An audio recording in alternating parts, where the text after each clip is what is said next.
So have you ever reached the end of a really long day? Finally collapsed into bed, and instead of actually drifting off to sleep, you do nothing but replay this highlight reel of everything you completely failed to get done. Oh, absolutely. It's like your brain suddenly wakes up just to criticize you. Right. Like you think about the email you drafted, but you didn't send, or the gym session you completely negotiated your way out of. Yep, the classic bargaining with yourself. Exactly. Or, I mean, the fact that you ordered takeout again while the vegetables in your crisper drawer are just slowly transforming into like a science experiment. The guilt of the rotting spinach. We've all been there. It's so universal. You just lie there in the dark, staring at the ceiling, actively tallying up your inadequacies. Well, it is actually a remarkably persistent human design flaw if you look at it biologically. Our brains are essentially wired to prioritize deficits over surpluses. Wait, really? Like, we're built to focus on what we messed up. Yeah, pretty much. I mean, from an evolutionary standpoint, that negativity bias makes total sense. Remembering the tiger that almost ate you is way more crucial for your survival than, remembering a nice patch of berries you found. Okay, sure, survival of the most anxious, I guess. Exactly. But in the modern world, the tiger is just a missed deadline or like a perceived personal failure. Yeah. But that same neural machinery traps us in a loop. We end up measuring our days entirely by what we lacked.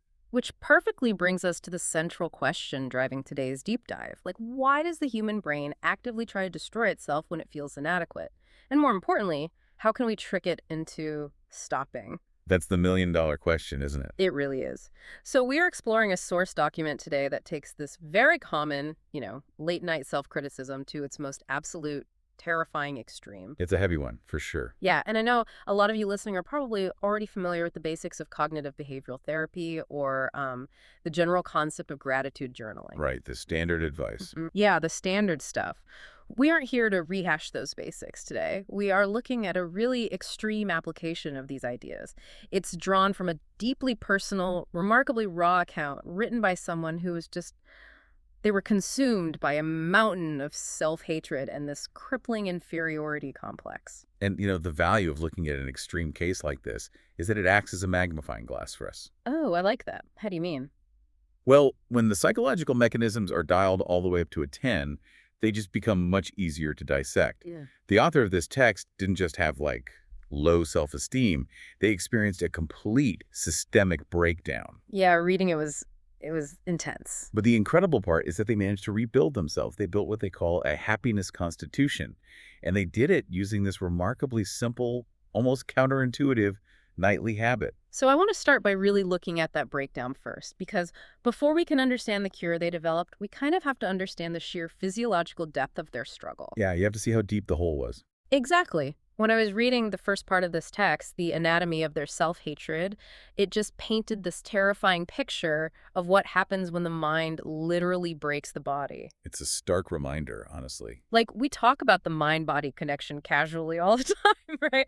Oh, I'm so stressed, my neck hurts. But the physical toll described here is just staggering. Right, we really need to move past that colloquial idea of, just stress making you tired. We have to look at the actual biology of what this author was experiencing. Because it wasn't just being tired. No, not at all. The text describes a textbook case of somatic symptomology. Somatic symptomology, meaning the body acting out the mind's problems. Exactly. It's where severe emotional distress is left entirely unaddressed by the conscious mind, so it basically metastasizes into severe physical illness. And the author details experiencing unexplained vomiting that lasted for years. Which is just an immense physical trauma to put a body through. They said they woke up every single morning with severe nausea, just instantly overwhelmed by sickness before their feet even hit the floor. It's essentially a state of chronic panic. And at one point, their system was compromised so badly that a case of shingles actually spread across their entire body. Right, which is incredibly painful. And they found themselves trapped in this punishing cycle of eating and vomiting, which, looking back, they recognize now as a subconscious method of physically punishing themselves. Yeah, self-flagellation via the digestive system. I'm just trying to understand the mechanics here, though. Why does a psychological state of feeling, quote-unquote, inadequate, trigger a gastrointestinal response, like chronic vomiting. So to understand that, we really have to look at the HPA axis. The HPA Yeah, axis. the hypothalamic pituitary adrenal axis. It's a mouthful, but it's basically your body's central stress response system. Okay, so the panic button. Exactly. The Mhm. central panic button. When you are totally consumed by self-hatred, your brain is constantly perceiving a threat. But the threat isn't external, it's internal. You are the tiger. You're the tiger. That's it exactly. So the hypothalamus signals the pituitary gland, which then screams at the adrenal glands to just flood your entire system with cortisol and adrenaline. So the body's just perpetually braced for an attack that never actually comes. Precisely. And chronic cortisol exposure just wreaks absolute havoc on the body. I mean, it's not meant to be in our system all the time, right? Right. It's supposed to clear out once you run away from the tiger. Yeah. But let's look at the vomiting specifically. The gut and the brain are intimately connected via the enteric nervous system and the vagus nerve. Oh, I've heard of the vagus nerve. That's a big topic right now. It is, yeah.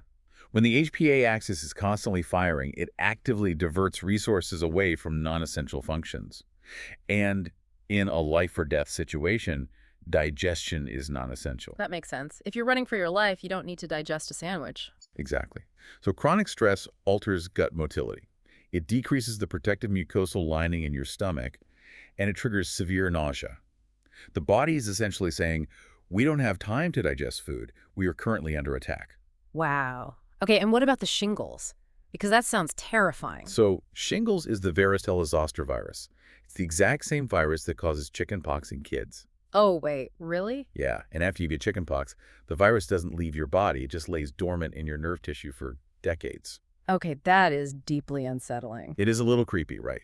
But the only thing keeping it in check, asleep in the nerves, is a strong, functioning immune system. Ah, and the cortisol. The chronic cortisol flood from their self-hatred completely suppressed the author's immune response. Mm. It allowed the virus to just wake up and start attacking the nervous system. That completely reframes the entire concept of the mind-body connection for me. It's not just that your mind influences your body. It's that your body is acting as this last resort alarm system. Yes, that is the perfect way to look at it. Because the author explicitly notes in the text that they were entirely deaf to their own emotional distress. They weren't processing their trauma or their anxiety consciously at all. Well, when the conscious mind absolutely refuses to process extreme psychological friction, the body literally has no choice. It has to use pain as its only remaining vocabulary. Its only remaining vocabulary. That's a really powerful phrase. It's the biological equivalent of an engine seizing up. If an engine is running without oil, the friction generates mass or heat. Right. The driver might be completely ignoring the temperature gauge flashing on the dashboard, and in this analogy, the gauge is the emotional distress. So eventually the engine just melts down to force the car to stop. Yeah, the vomiting, the severe morning nausea, the full body shingles, that was the biological engine seizing just to force the driver to pull over. Exactly. It was a forced shutdown. And the breakdown wasn't even limited to internal physical illness either. It extended to their relationship with their physical environment. Yes, the spatial anxiety. Right. The text mentions that the author felt as though people's gazes were physically piercing them. And the intense isolation reached a point where just the simple act of opening their front door caused a literal sensation of suffocation. That points to a really severe dysregulation of the amygdala. Which is the brain's fear center. Yep, the fear center. Yeah. When someone is trapped in chronic self-hatred, their baseline state is one of extreme vulnerability. They feel fundamentally defective. They feel broken. Right. Consequently, the brain starts interpreting totally neutral external stimuli, like a neighbor just glancing their way, or even the open space of the street outside, as an active, hostile threat. So a look from a stranger feels like a physical attack. Exactly. The suffocation they felt at the front door is a classic agoraphobic threat response. The brain is deliberately triggering a panic state to force them to stay inside the cave where it's safe. Man, which really poses a crucial question for anyone listening to this right now.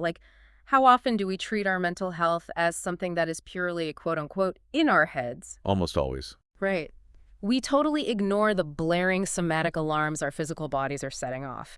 We just assume the chronic stomach issues are, I don't know, a new gluten sensitivity, or the random rash is a laundry detergent allergy. Or the exhaustion is just because we haven't been sleeping enough. Yes. We rarely pause to recognize these physical symptoms as our mind desperately begging for a ceasefire. And honestly, Society actively trains us to separate the two.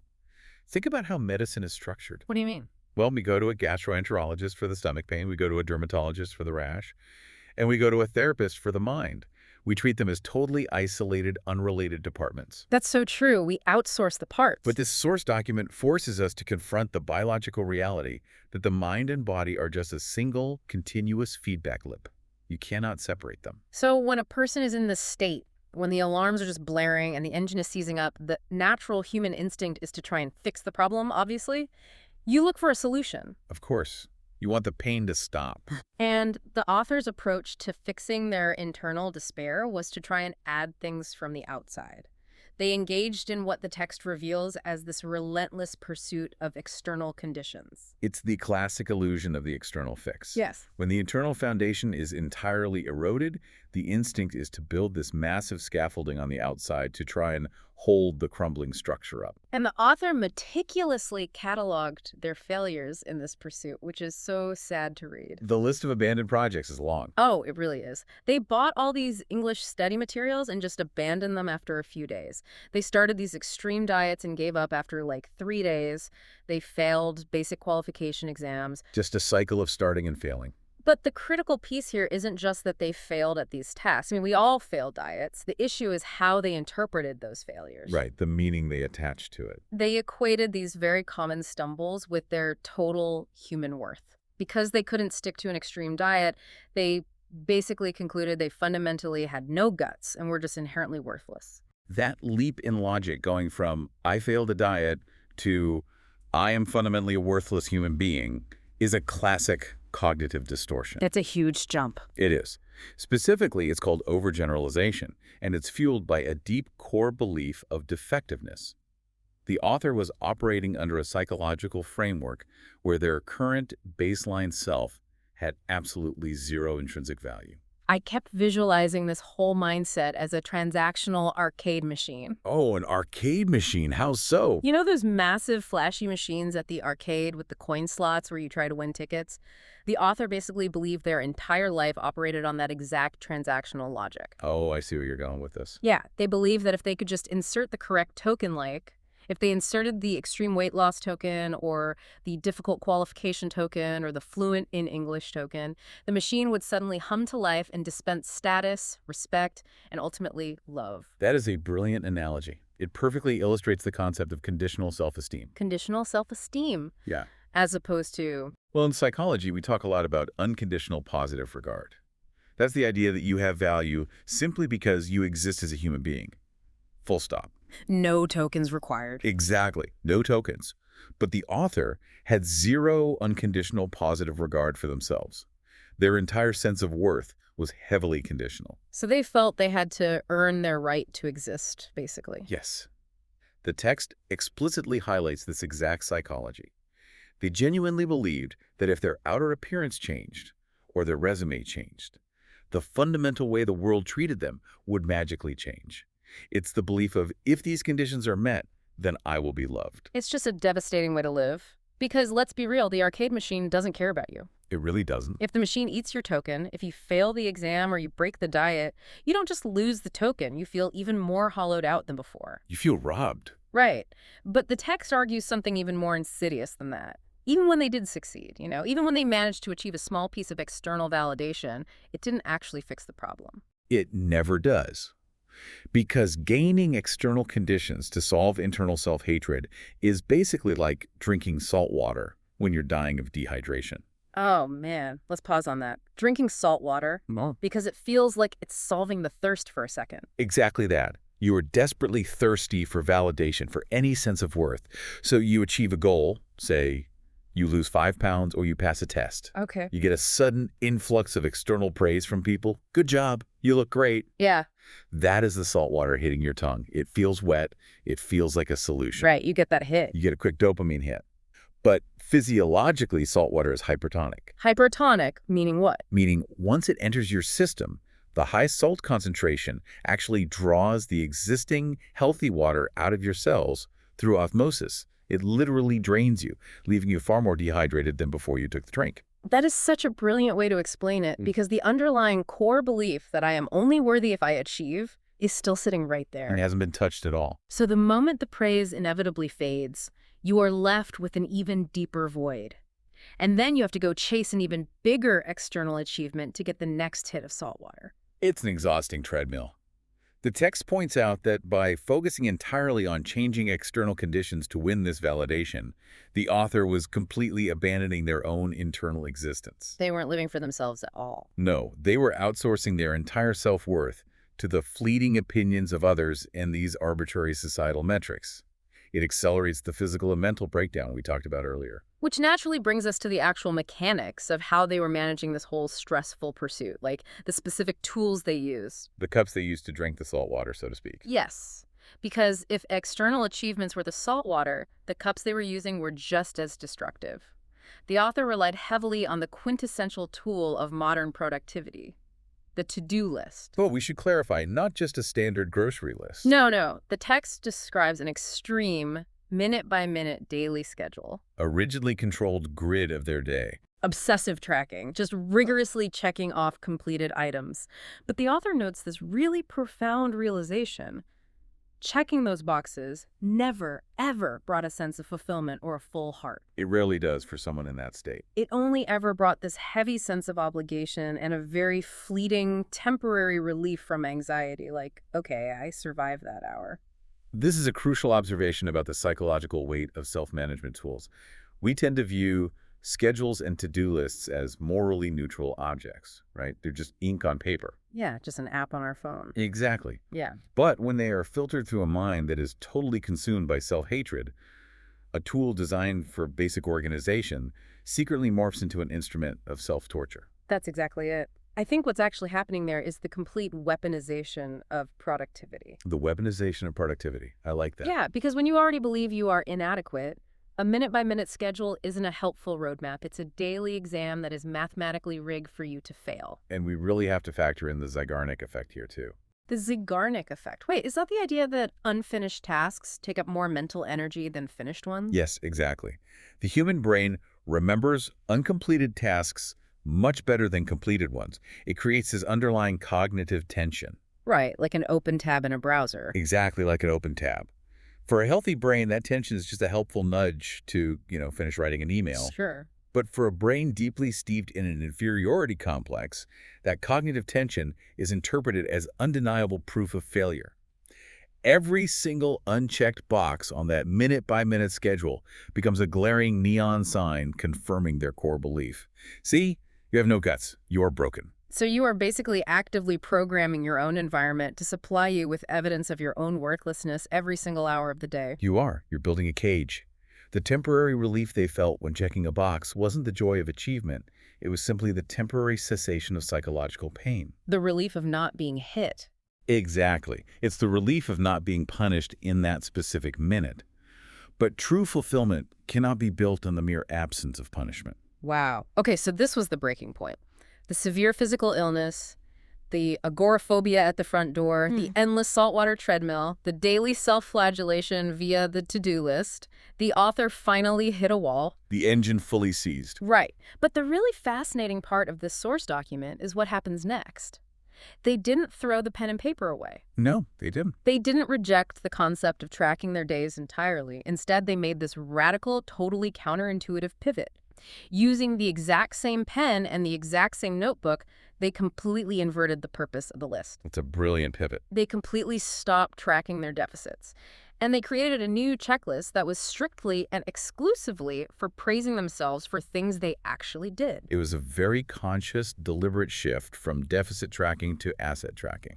And the examples the author provides of their early victories on this new list are so illuminating to read. We aren't talking about writing down, I finally mastered English, or I ran a marathon today. No, nothing grand.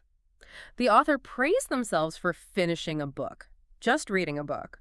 They gave themselves a check mark for taking the time to eat a meal slowly and actually taste the food. Which is huge for them. Right. When you recalled their years-long cycle of eating and vomiting, eating a meal slowly is a monumental physiological victory. It's reclaiming your body. Another day, they praised themselves for working efficiently so they could just leave the office without doing overtime. So we really need to analyze the neurological mechanics of this habit, because that is where the actual transformation begins. It's not just positive thinking. Okay, what's happening neurologically? Well, the author notes that they did this exercise right before bed, and that timing is absolutely not incidental. Right, because earlier we talked about lying in bed at 2 a.m., replaying the failure highlight reel. This is directly interrupting that process, isn't it? Exactly. It is actively interfering with memory consolidation. Memory consolidation. Yes.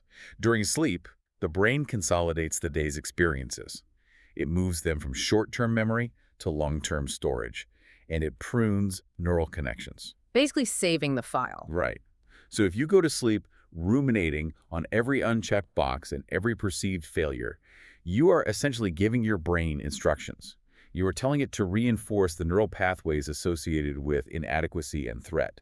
You are physically strengthening the self-hatred circuits while you sleep. That is horrifying. So by forcing themselves to write down a few points of genuine praise right before sleep, they are completely hijacking that consolidation process. Yes, they are providing the brain with a positive anchor. And by keeping the habit really light, just taking a few minutes, keeping the friction low, it completely bypasses the exhausted brain's natural resistance. It's too easy to say no to. Right. They are forcing the cognitive machinery to scan the day's events, not for threats or failures, but for assets. The text notes that these few lines on paper literally began to lift the heavy weight off their heart. I remember that line. And that lifting isn't just poetic. It's the physical sensation of the HPA axis finally down-regulating. The cortisol dropping. Cortisol levels drop because the brain is being told right before unconsciousness, we did something good today. We are safe. It makes total sense. But, the text also acknowledges the reality of human behavior here, which I appreciated. Because nothing is a permanent magic trick. Exactly. Nothing is ever a magic bullet that works perfectly forever. After a few weeks, the author hit a roadblock.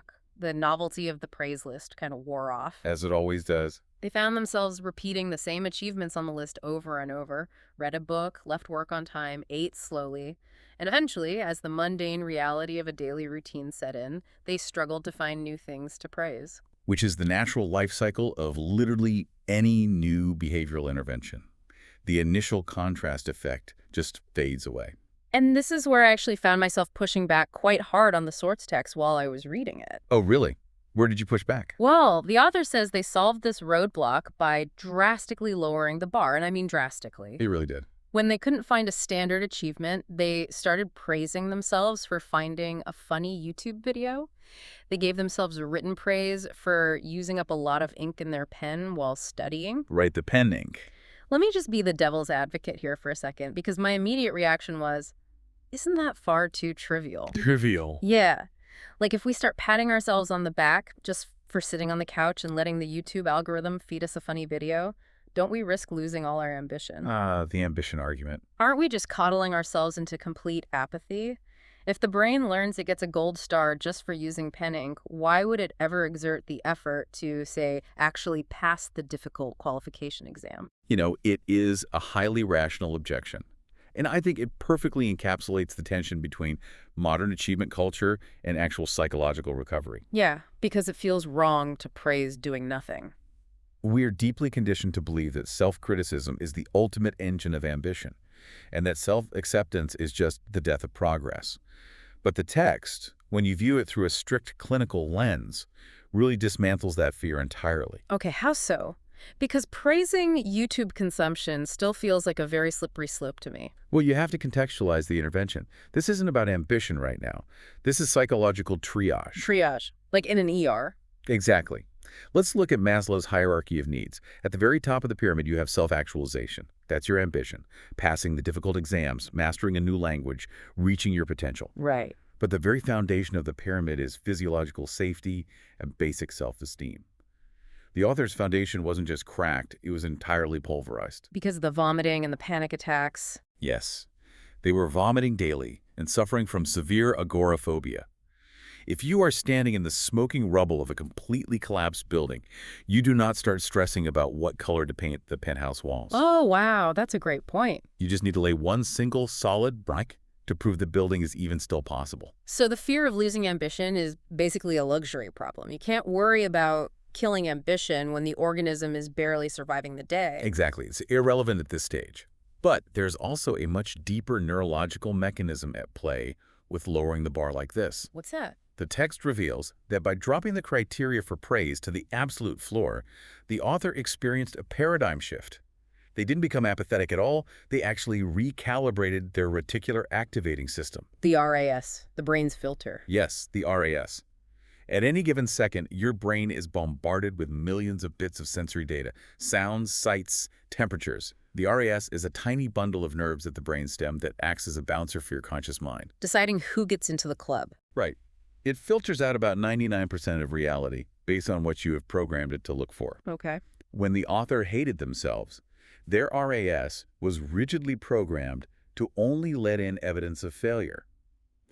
By deliberately choosing to praise something as micro as using up pen ink or finding a funny video, they were manually reprogramming the RAS. Oh, I see. They were telling the bouncer, start scanning the environment for the color green instead of the color red. That forces a completely different perspective. If we look at it that way, they aren't praising the lack of effort. They're praising their own capacity to experience a tiny moment of joy or engagement. Exactly. It's about recognizing the experience. Because the text mentions that the author even started giving themselves a mental check mark just for feeling the pleasant warmth of the sunlight on their skin. Which is a really profound pivot away from that conditional worth we talked about. Because sunlight requires zero effort. Zero effort, zero transactions, and zero external validation. By validating the simple experience of feeling sunlight, the author is declaring, my experience as a living organism has value, totally independent of my productivity. Wow. The text argues a really vital thesis here. A sense of accomplishment does not require a special event. That is so counter to how we live. We link accomplishment exclusively to rare, massive milestones. Only the big stuff. Yeah. Getting a promotion, buying a house, losing 20 pounds. But if those are the only metrics we use, we are basically starving our brains of positive reinforcement 99.9% of the time. We engineer an environment of chronic deprivation for ourselves. The brain needs dopamine to function optimally and to motivate any future behavior. Right. If you only allow yourself a hit of dopamine once a year when you achieve a major milestone, you will spend the rest of the year running on fumes, which inevitably leads to burnout and self-hatred. That makes total sense. But if you lower the bar and train your RAS to see the micro-victories, the accomplishments come to you. You don't have to go hunt for them anymore. You generate your own intrinsic reinforcement continuously. So on a truly terrible day, a day where the anxiety is just crippling, where you didn't check a single box on the traditional to-do list, finding just one single thing to praise, like, I drank a glass of water today, or I noticed the sun coming through the window, is enough. It is enough to interrupt the negative feedback loop. It stops the HPA axis from flooding your body with cortisol. It prevents the engine from seizing. I can clearly see how that acts as a tourniquet, you know? It stops the bleeding and prevents the downward spiral. It stops the acute crisis. But the source text goes further than just surviving. It claims this tiny nightly habit of praising used up pen ink and sunlight didn't just stop the bleeding, it fundamentally rewired the author's entire life. It built the happiness constitution. Exactly. How does a micro habit bridge the gap from mere survival to actual robust happiness? That feels like a big leap. Well, it happens through the mechanics of neuroplasticity. We often throw that word around like a buzzword, but let's look at what it actually means in this specific context. Okay, let's break it down. Neuroplasticity is the brain's physical ability to reorganize itself by forming new neural connections throughout your life. There's a fundamental principle in neuroscience called Hebb's law. Hebb's law. Yeah, it simply states, neurons that fire together wire together. Meaning the more you practice a specific thought pattern, the stronger the physical pathway in the brain actually becomes. Precisely. It's like walking through a forest. For years, the author had been firing the I am worthless and in danger neurons. Right. Those pathways were like massive paved 8-lane highways in their brain. The traffic just zipped down them effortlessly. The I am safe and capable neurons, on the other hand, were like this overgrown, abandoned dirt path. Hard to walk down. Very hard. But by forcing themselves to look for something to praise every single night, no matter how laughably small it was, they were deliberately sending traffic down that dirt path. And over time, the dirt path gets cleared and it becomes a paved road. And the 8-lane highway of self-hatred starts to actually decay from lack of use. Yes, exactly. The brain prunes what it doesn't use. The author developed a higher sensitivity to gratitude and emotion because they literally, physically thickened the cortical areas associated with positive emotional processing. That is amazing. Sustained, directed attention changes the physical structure of the brain. They stopped unconsciously counting what they couldn't do, and they made a biological habit of counting what they could do. Which brings us to what I really believe is the most powerful thesis of the entire source material, like the real paradigm-shifting realization here. Let's hear it. The text points out that the size of the event does not matter. It is your ability to perceive and feel it that dictates your level of happiness. I would absolutely argue that is the crux of the entire happiness constitution. Because it completely flips the arcade machine analogy we used earlier. We spend our whole lives thinking the happiness is located inside the prize dispensed by the machine. We think the prize is the joy. Yeah. We think the happiness lives inside the graduation diploma or the new job title or the number on the scale. But this text suggests the happiness isn't in the prize at all. The happiness is located entirely in your own internal capacity to feel the token in your hand. That is a very crucial distinction. The external world is highly volatile, right? Extremely. You can lose the job, the money can vanish, the relationships can change. If your ability to feel accomplishment is tethered strictly to the size of external events, your constitution is incredibly fragile. You are at the total mercy of variance. Exactly. But if your brain is trained to extract genuine dopamine and satisfaction from the warmth of the sun or the taste of a slow meal or just the ink in a pen, you become psychologically robust. You develop an anti-fragile constitution. Because you have an infinite renewable resource of positive anchors all around you all the time. They're everywhere. The world stops feeling like this hostile testing ground where you are perpetually failing an exam, and it begins to feel like an environment rich with small, highly accessible moments of grace. And the author unconsciously developed a habit of scanning their environment for the good, which fundamentally softened their entire perspective on their own existence. And what makes the source document so compelling, I think, is its grounded realism. The author's life didn't transform in some sudden cinematic montage. Yeah, it wasn't a movie. There was no single moment where the skies parted and they were suddenly cured of all anxiety. Because biology doesn't work in cinematic montages. Neural pathways take real time to rebuild. The text describes it as a slow, quiet seepage of satisfaction into their daily life. A seepage, that's a good word for it. Yeah. These microscopic accumulations of accomplishment, the sunlight, the ink, the slow meals, they slowly, imperceptibly fused together over months and years. And that fusion became the solid bedrock of a brand new, highly resilient self-confidence. And we must recognize why that specific type of confidence is so remarkably resilient. It is bulletproof. Precisely because it does not rely on external conditions being met anymore. Right. It doesn't require a boss's praise. It doesn't require passing a qualification exam.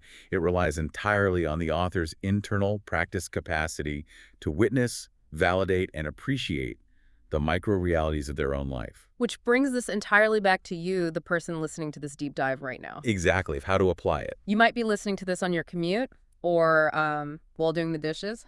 Or maybe you are lying in bed, staring at the ceiling, bracing for that highlight reel of today's failures to start playing. The 2 a.m. doom loop. Yes. The profound takeaway from the source text is that you do not need to push yourself to the brink of a systemic, physical breakdown to change how you measure the value of your days. You don't need to wait until the engine ceases. No, you really don't. The text advises us to approach this intervention with extreme lightness. That is the most critical instruction. Keep it light. Yes. No heavy obligations, no minute-by-minute tracking. If you turn the praise list into another rigorous demand, you will simply weaponize it against yourself all over again. So on a night when everything feels overwhelmingly heavy, when the cognitive load of all your unfinished tasks is just pressing down on you, you don't need to write a sweeping manifesto of self-love. Please don't try to. Right. You just need a pen and a piece of paper. And you just write down one single thing you did well today, no matter how laughably small it might seem to your inner critic. I think it's vital to reiterate the source's own concluding thought here, because it perfectly captures the stakes of this seemingly trivial habit. Well, as it. The author writes that the single letter, that single word you managed to write down on that piece of paper in the dark, it physically transforms into the power you need to live tomorrow. It is the single brick laid in the rubble. Wow. It is the anchor that keeps you from drifting out to sea. It really is. So we want to leave you with something to process and ponder long after this audio ends. I want you to think back over the specific day you've just experienced. Not the things you failed to do, but the quiet moments that actually occurred. The invisible victories. Yes. If simply noticing the warmth of the sun or draining the ink from a pen or drinking a glass of water was enough to slowly rebuild this author's entire will to live, Hmm. what quiet, invisible victories happen in your life today that you completely ignored just because they didn't seem big enough to count?